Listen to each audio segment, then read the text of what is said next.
The Hermetic Principles. Witchcraft can be said to employ the law of attraction in a sense, though magic can be much more complex than simply focusing one's thoughts on the desired outcome. It might be more accurate to say that witches employ rituals, tools, words, and gifts from the natural world to enhance and expand their work with the Hermetic Principles, which are where the law of attraction comes from. The Hermetic Principles date back to late antiquity and have informed Western religious, philosophical, esoteric and scientific thought. They have interesting parallels in modern physics, including quantum mechanics and string theory, and describe the way reality operates on a subatomic level, where all material things are composed of energy and radiate energy. Many witches have been watching excitedly as the scientific understanding of the makeup of the universe unfolds to confirm what ancient observers knew. There are 7 Hermetic Principles, also known as Hermetic Laws, which are often referred to in discussions of magic. One of the most emphasized is the law of correspondence, which states that what is true on the macrocosm is also true on the microcosm. This means that every particle of matter contains all others, and that linear time on the physical plane represents only one dimension in the ultimately spaceless and timeless overall universe. Another way of stating the principle is as above, so below, as below, so above. The higher planes of existence influence the lower planes of existence, and vice versa. As microcosms of the universe, we are able to glean information from the distant past, view images of the future through divination, and change our reality. A recent and widely reported study found that the laws governing the growth of the universe share significant similarities to the growth of both the human brain and the Internet.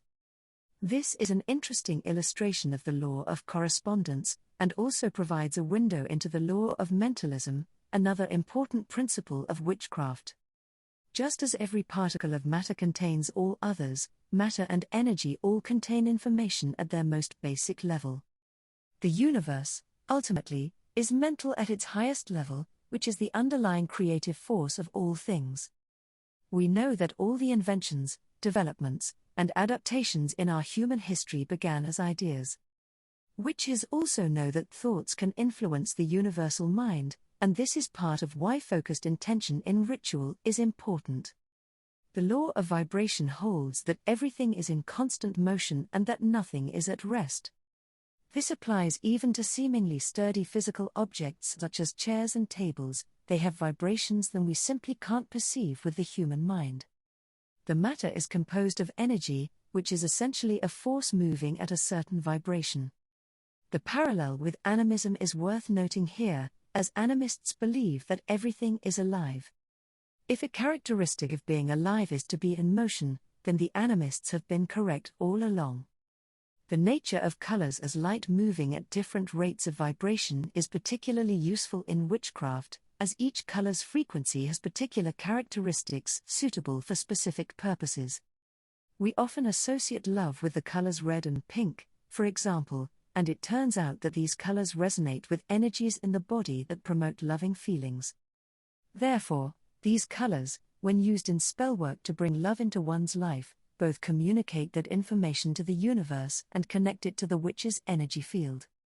Of course, like all things, colors can have their downsides.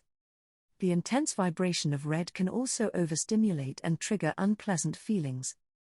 Color therapies using the chakra system and meditation techniques often seek to balance out-of-whack vibrations in the body, and colors can be used magically in much the same way. Understanding systems like the Hermetic Principles and the law of attraction can be helpful in increasing one's success in magic, but a thorough grounding in them is not entirely necessary. And it's helpful to remember that no matter how powerful the intentions for magic may be, results may be limited by the endless unknown realities of the physical and higher planes. Sometimes we're just not meant to get exactly what we want at a particular time. Someone else would be harmed in some way, or that something else is already around the corner that will take care of our needs in a different way. In fact, witches can learn a lot about the nature of the universe by observing which of their magical workings succeed, and which do not. The study of the craft is considered by most to be a lifelong pursuit, with ongoing learning and refining of practices. The wisdom of ongoing study makes even more sense when considering the parallels between the growth of the universe and the growth of the human brain. As more learning occurs, more magical techniques are invented and developed, and there's all the more to catch up on.